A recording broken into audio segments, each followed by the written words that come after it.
the year can say yɛhwɛ more ambuku etu ɛne the Ghana Football Association ɔmo nyɛ ne nyinaa deɛ bɛnimɔnim ya mo nyinaa mo nim sɛ deɛ fa bambɔ ho deɛ ɔmo ayɛ dodoɔ no ara no nti no the year can say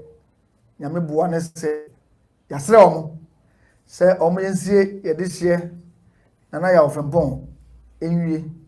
ansa na yɛnyani ne ahoɔden koraa mpo de asa baako prama so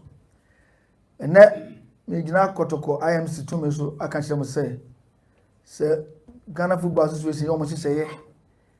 after sɛ yɛayɛ the burial and the final funeral rites of the late Nana Pooley no a na sɛ ɔmo tu yɛn nsa frɛ sɛ afei deɛ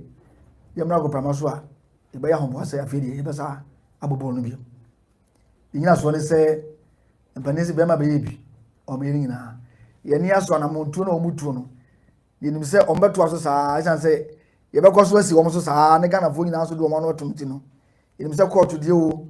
GFA deɛ o ne nyinaa no ɛbɛtoa so akɔ so